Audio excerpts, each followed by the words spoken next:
हमारे परिवार और परिवार की रहन सहन संस्कृति का जिस तरह से दोहन हो रहा है, नाश हो रहा है, उसके लिए पारिवारिक कथाओं को मैं विस्तार ज्यादा करता हूं। परिवार हमारे रिश्तों में बंधे रहेंगे तो हम कुछ दिन और लड़ लेंगे अधर्मियों से, पापियों से, या पाप और अधर्म से। अगर हम स्वयं ही बिखर जाएंगे तो हम कैसे विधर्म से लड़ पाओगे, कैसे लड़ेंगे हम?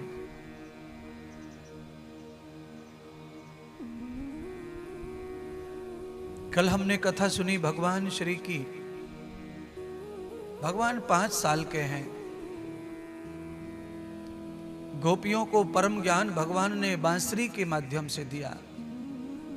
वासई रति परत्याजम।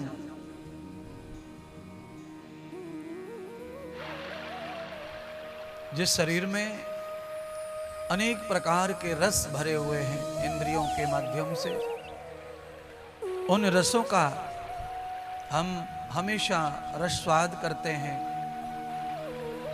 उन रसों को सामूहिक रूप से हम लोग भगवान गीता ज्ञान से उनका नाश करते हैं, जो गोपियों का हुआ। बाद में भगवान ने कितनी अच्छी बात कही नंद बाबा से कि गाय का दूध बिक्री के लिए नहीं होना चाहिए, और गाय का दूध उन दुष्ट पापियों के तो बिल्कुल मुंह में नहीं जाना चाहिए जिनका धर्म अच्छा नहीं है, सोच अच्छी नहीं है। कौन था वो विधर्मी उस समय? तो कंस। और कंस के सब मित्रगण, सभी मंत्रीगण, यानी कि सभी राक्षस गण। राक्षस का मतलब ही यही है कि दूसरों को तकलीफ देकर खुद सुख पाए वो राक्षस। दूसरे को कष्ट में डाल करके स्वयं सुख की इच्छा करे वो राक्षस।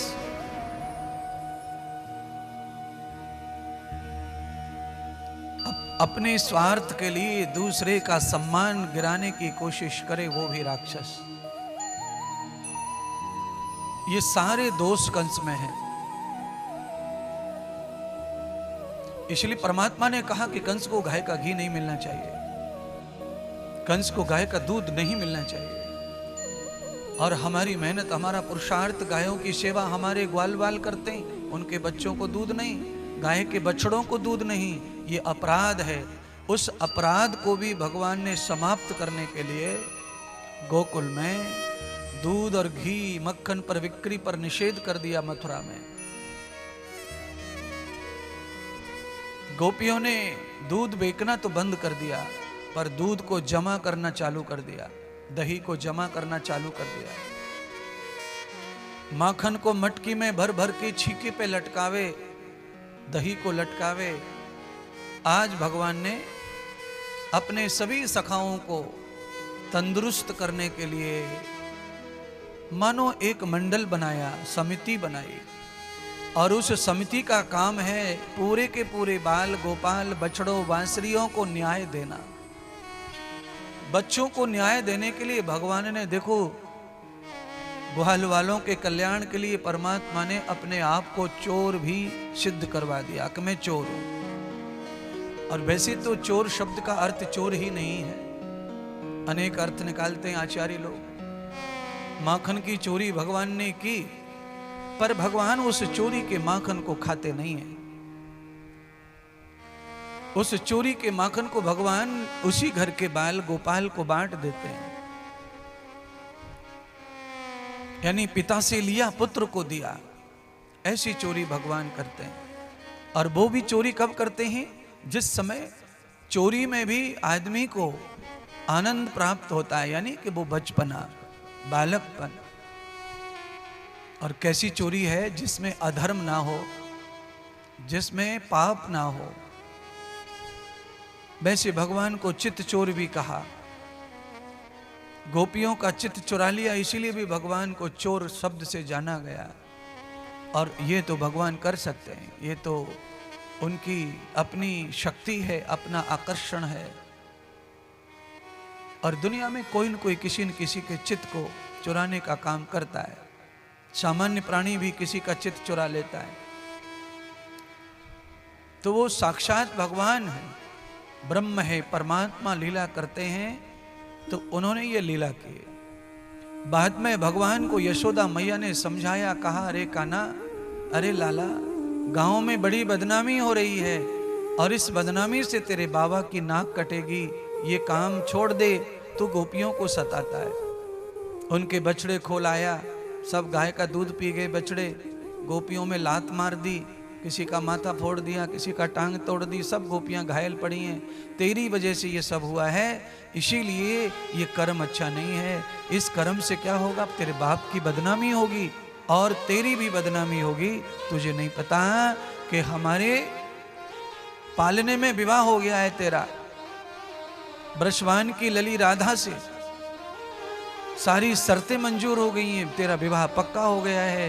पर तू ऐसी हरकतें करने से बरसाने में बात चली जाएगी तो बदनामी पहुंचेगी, तो बुरा होगा। इसीलिए तू आज मेरी बात मान ले।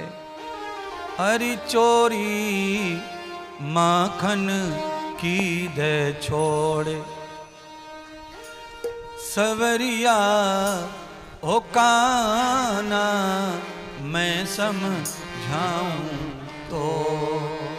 चोरी माखन की दे छोड़, कन्हैया मैं समझाऊं तो। चोरी माखन की दे छोड़, सवरिया मैं समझाऊं तो। मैं समझाऊं तो, लाडले मैं समझाऊं तो। हाँ मैं समझाऊं तो, कन्हैया मैं समझाऊं तो। चोरी माखन की दे छोड़, कन्हैया मैं समझाऊं तो। हाँ चोरी माखन की दे छोड़, कन्हैया मैं समझाऊं तो। हाँ चोरी माखन की दे छोड़, कन्हैया मैं समझाऊं तो।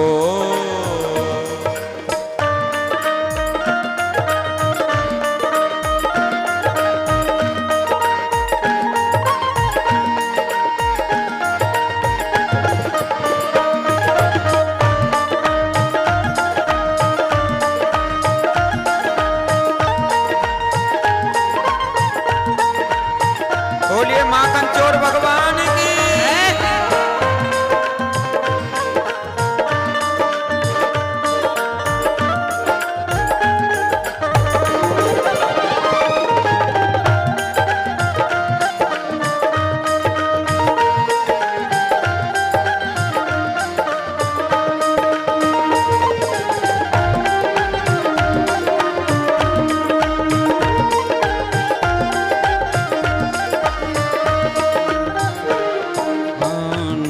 बाबा के 9 लख गौए 9 मन माखन हो।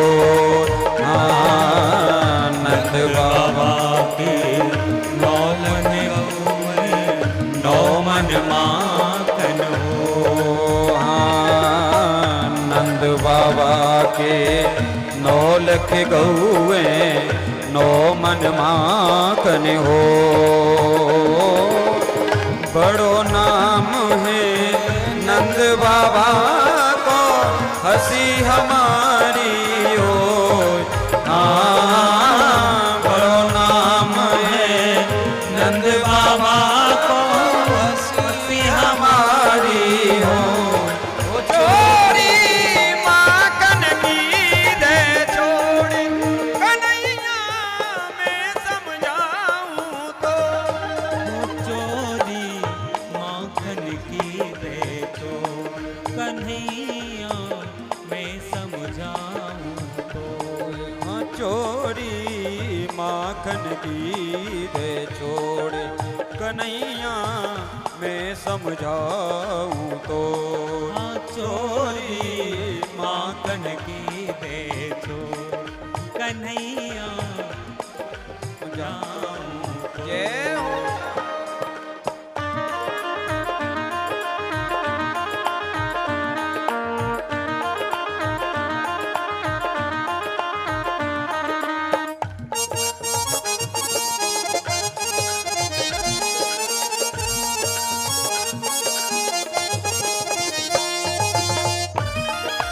हे हरि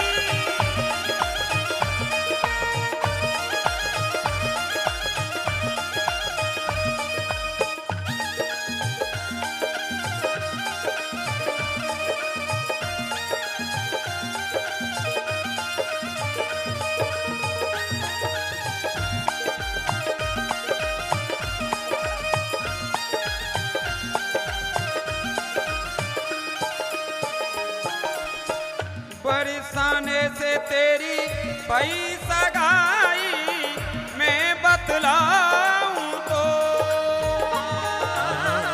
बरसाने से तेरी भई सगाई मैं बतलाऊं तो। बरसाने से तेरी भई सगाई मैं बतलाऊं तो। बड़े घरन की राधा बिटिया नाई बरेगी तो। बड़े घरन की राधा बिटिया नाई बनेगी तो। चोरी माखन की दे छोड़ कन्हैया मैं समझाऊं तो। वो चोरी माखन की दे तो कन्हैया मैं समझाऊं तो। मैं समझाऊं तो लाडले मैं समझाऊं तो। मैं समझाऊं तो लाडली मैं समझाऊं तो। चोरी माखन की दे छोड़ कन्हैया मैं समझाऊं तो। हो चोरी माखन की दे तो कन्हैया मैं समझाऊं तो। चाहे माता मारो पीटो चाहे धमकाओ हो। चाहे माता मारो पीटो चाहे धमकाओ। चाहे माता मारो पीटो चाहे धमकाओ हो।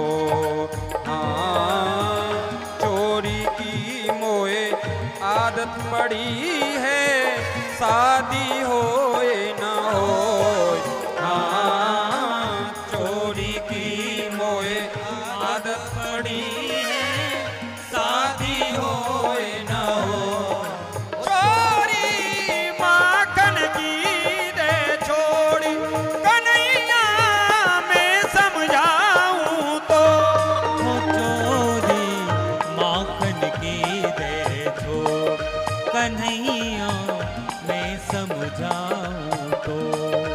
चोरी माखन की दे छोड़ी कन्हैया मैं समझाऊं तो। हाँ चोरी माखन की दे तो कन्हैया मैं समझाऊं तो।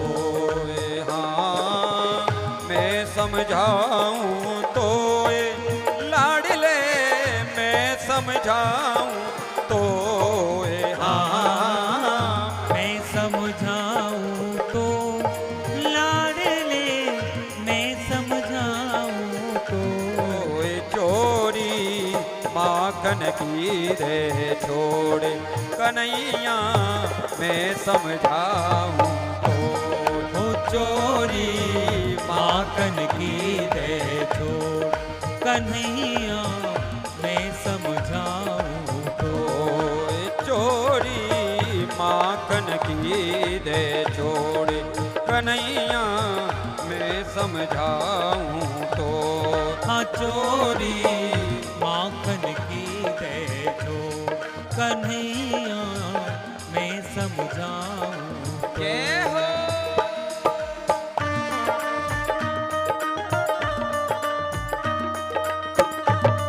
बोलिए सतगुरुदेव भगवान की।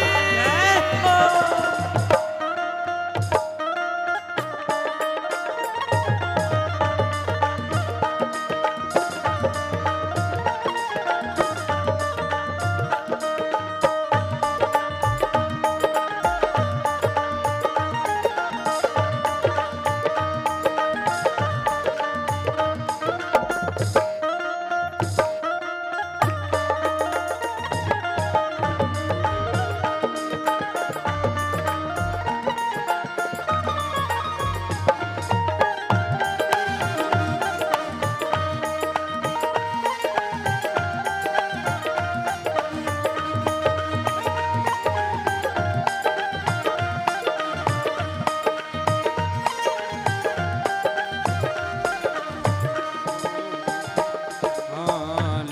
लठिया यशोदा दौड़ी काना मारन तो।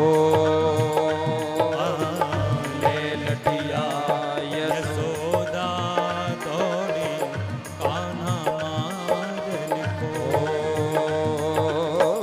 ले लठिया यशोदा दौड़ी काना मारन तो। सूरदास सलोनी सूरत दिए नैन भरे रोय। हाँ सूरदास सलोनी सूरत दिए नैन भरे रोय। चोरी माखन की दे छोड़ कन्हैया मैं समझाऊं तो। चोरी माखन की दे छोड़ कन्हैया मैं समझाऊं तो। चोरी माखन की दे छोड़ कन्हैया मैं समझाऊं तो। चोरी माखन की दे छोड़ कन्हैया मैं समझाऊं तो। चोरी माखन की दे छोड़ कन्हैया मैं समझाऊं तो। हो चोरी माखन की दे छोड़ कन्हैया मैं समझाऊं तो। बोलिए श्री दामोदर भगवान भगवान की जय हो। श्री गोविंद भगवान की जय हो। जय जय श्री राधे। बोलिए सतगुरुदेव भगवान की जय हो। यशोदा मैया ने समझाया भगवान को। एक माँ का सही धर्म यशोदा मैया निभा रही है, जो एक सच्ची निर्माता माता को निभाना चाहिए। यशोदा मैया ने गांव के लोगों के मुख से सुना कि कृष्ण इस तरह की अपवाद कर रहे हैं, तो मां ने उसको दंड देने का निश्चय कर लिया। पर दंड देने से पहले शास्त्र कहता है कि एक बार समझाओ। उसका कोई लालच है, उसे पूरा करो। उसके पश्चात न संभले तो दंडित करो। यशोदा मैया ने समझाया, लालच को भी पूरा किया। गोद में बिठा बिठा के ताजा ताजा माखन चला चला के मटकी से खिलावे। पर भगवान तब भी गोपियों के घर जावे और माखन चुपके चुपके खामे। उसी को चोरी शब्द कहा। आज मैया ने भगवान को सजा के रूप में उखल से बांध दिया। लीलाधारी क्यों बंध गए? क्या कोई ब्रह्म को बांध पाया है जो मैया बांधेगी? पर भगवान बंध गए। क्यों बंध गए? क्योंकि उस उखल की लीला से ही देवताओं का कल्याण होने वाला था। कुबेर के पुत्रों को श्राप नारद जी ने दे दिया था वृक्ष बनने का। दोनों वृक्ष बन गए, प्रायश्चित के लिए नारद जी के चरणों में रोने लगे। तब नारद जी ने कहा था कि भगवान श्री हरि कृष्ण अवतार लेकर आएंगे गोकुल में, और जब वो उखल लीला करेंगे तब तुम्हारा स्पर्श होने पर तुम्हारा उद्धार होगा। आज नारद के संत रूप में वाणी को सत्य करने के लिए मेरे परमात्मा ने उखल से बंद कर वो लीला की। शाम तक बंधे रहे बिना खाए पिए। सूरज छुपने लगा, गायें गौशाला में आने लगी चर चर के जंगलों से। तब ग्वाल फ्री हो गए तो ग्वालों ने आवाज लगाई, अरे कान्हा बाहर आ जाओ, हम लोग गेंद बल्ला खेलेंगे। कान्हा जी आज अपने मित्रों के साथ खेलने के लिए उखल को खींचते हुए बाहर आए। उखल सीढ़ियों के सामने अर्जुन का पेड़ खड़ा था, उसमें अटक गया। भगवान तो उद्धार करना चाहते थे, इसीलिए उखल को खींचा, पेड़ उखड़ गया। और जब पेड़ उखड़ गया तो पेड़ से ही उन महापुरुषों का पुनः प्राकट हुआ। पेड़ की जड़ से उनको दूसरा जन्म मिला। वैसे ये बात थोड़ी सी ऐसी लगती है कि अंधविश्वास है, पेड़ में से कोई पुरुष पैदा नहीं हो सकता, पर शास्त्र कहता है कि पेड़ की योनि से मानव की योनि में चले गए भगवान का स्पर्श होने से इतना प्रभाव पवित्र स्पर्श का होता है, पुण्य आत्माओं का होता है। आपके किसी पाप के कारण आपको पेड़ बनना पड़े, वृक्ष बनना पड़े, झाड़ बनना पड़े, तो उद्धार तो है नहीं पेड़ का, वो तो जड़ योनि है। पर उस पेड़ को भी किसी ऋषि महर्षि भगवान के स्वरूप में किसी का स्पर्श हो जाए तो मैं आपको बताना चाहता हूं, अनेक जगह पुराणों में यह कथा रचित है कि ऐसा स्पर्श ऋषि महर्षियों का उस पेड़ को भी अगला जन्म मानव को दे देता है। इतना पुण्य महात्मा ऋषियों के दर्शन का है, स्पर्श का है। भगवान के स्पर्श से दोनों भ्राता पुनः मानव योनि में परिवर्तित हो गए। पर क्या मजाल के पेड़ धरती पर गिरा हो। नंद बाबा दौड़े, बालक को उखल से खोला, गोद में उठाया, तब मेरे परमात्मा की अनुमति से वृक्ष धरती पर गिरे। नंद ने पूछा, अरे भैया कौन हो तुम जो पेड़ की जड़ से पुनः मानव बनकर प्रकट हो गए हो। उन्होंने कोटि कोटि वंदन करते हुए कहा, हे बाबा हम कुबेर देवता के पुत्र हैं, मैं मणिग्रीव हूं और ये नल कुबेर है, हम दोनों भ्राता हैं। वर्षों पहले हमें इस नारद का श्राप लगा है। नारद जी ने श्राप क्यों दिया? तो कहा हमने भर जवानी में धर्मस्थल तीर्थ स्थल पर स्नान किया लंगोट उघाड़ कर।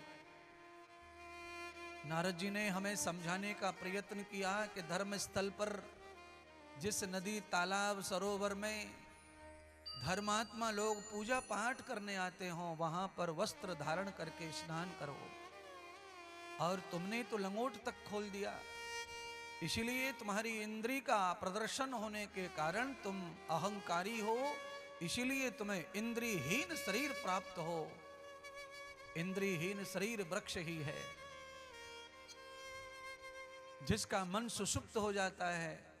आत्मा तो वृक्ष में रहती है, पर मन और बुद्धि और इंद्रियां न होने के कारण उसे कुल्हाड़ी आदि का कटाने से पीड़ा नहीं होती है, पर वो सजा ही है बंधुओं। आप किसी को भी ये सजा ना मिले कि आपको कोई पेड़ पौधा बनना पड़े, और कभी बनना भी पड़े, कर्म बिगड़ जाता है। कभी पेड़ पौधा बनना भी पड़े, मान लीजिए, तो आप भगवान से कहते रहो, परमात्मा वैसे तो आप अपराध और पाप होने मत दीजिए, पर कोई पाप हो जाए, गलती हो जाए, उसका दंड ये होवे कि मुझे पेड़ बनना है, तो मुझे किसी तीर्थ में पैदा कर देना प्रभु, जिससे कि वहां मेरा धीरे धीरे पाप समाप्त हो और मेरा उद्धार हो। तीर्थ का वृक्ष भी उद्धार के कारक बन जाता है।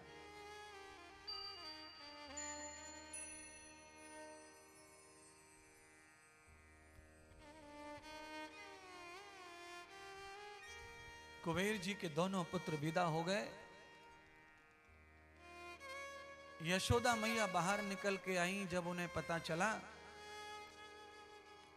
कि यशोदा सुन रही थी कि नंद बाबा ताइना मार रहे हैं, एहसान कर रहे हैं, बाहर आई तो नंद बाबा ने बहुत डांटा यशोदा मैया को।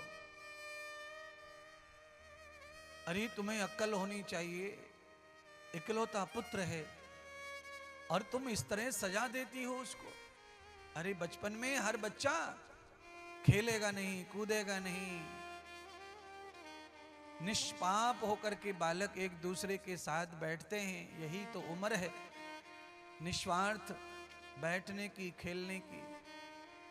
गोपियों ने तेरे बालक को गोपियों ने अधीन किया है, इसमें तेरे लाला का, कृष्ण का कोई दोष नहीं है। तू गोपियों की बातों में आ गई और तूने ऐसी सजा दे दी कि दिन भर भूखा रखा और बांध दिया उसको, न खाने को दिया न खेलने को। यशोदा मैया ने कहा कि मां होने के नाते अपने पुत्र को कैसे अच्छा बनाया जा सकता है, मैं तुमसे ज्यादा जानती हूं। अगर तुम्हें लगता है कि मैंने उससे दुश्मनी निकाली है तो तुम और तुम्हारा पुत्र दोनों रहो, मुझे छोड़ दो, मैं तो अंदर चली जा रही। यशोदा मैया रूठ गई, नाराज हो गई और महल के अंदर चली गई, जाके रोने लगी। क्योंकि माँ का इस तरह स्वभाव नहीं होता है कि वो बच्चे को दुश्मनी से मारती है या सजा देती है। अगर माँ सजा देती है, मारती है, तो उसके पीछे केवल एक ही भाव है कि ये पूरे मोहल्ले में, गांव में हमारा बालक सबसे अच्छा बन जाए, इसीलिए उसे सजा मिलती है या दंड मिलता है माँ के द्वारा, पिता के द्वारा। पर आजकल औलाद माता पिता की दंड को भी स्वीकार नहीं कर रही है। कानूनन तो अपराध बनी गया, पर शास्त्र में इसको अपराध नहीं माना है प्यारे बंधुओं। शास्त्र में गुरु अपने शिष्य को कितनी भी प्रताड़ना या दंड दे सकता है, माता पिता अपनी औलाद को कितनी भी प्रताड़ना और दंड दे सकते हैं। शर्त ये होनी चाहिए कि ना तो गुरु का और ना माता पिता का कोई निजी स्वार्थ होना चाहिए। अगर कल्याण करने की भावना से दंड दिया जाता है तो वो हमारे ऋषियों की परंपरा है, हमारे पूर्वजों की परंपरा है, इसमें कोई नया काम नहीं है। पर समय के साथ ये सब बदल चुका है। अब बच्चे सहन भी नहीं करेंगे और माता पिता भी अब इन चीजों से डरते हैं। पर आवश्यकता पड़ने पर अगर बच्चों को दंडित नहीं किया, उन्हें नहीं डांटा, तो मुझे लगता है उनका तो जीवन खराब हो ही रहा है, पर साथ में कुल की मर्यादा, घर की मर्यादा भी खराब होती है।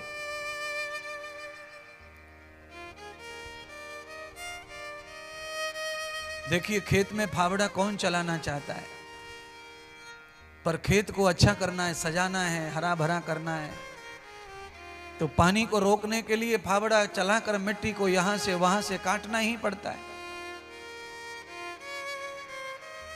जो पानी से भर गया उसको रोकना पड़ता है, जो सूखा है उसे भरना पड़ता है, तो उसके लिए जगह बनानी पड़ती है, नाली बनानी पड़ती है, तो फावड़ा चलेगा, चलेगा तो मिट्टी कटेगी, हो सकता है उसको भी पीड़ा हो, पर ये धर्म है।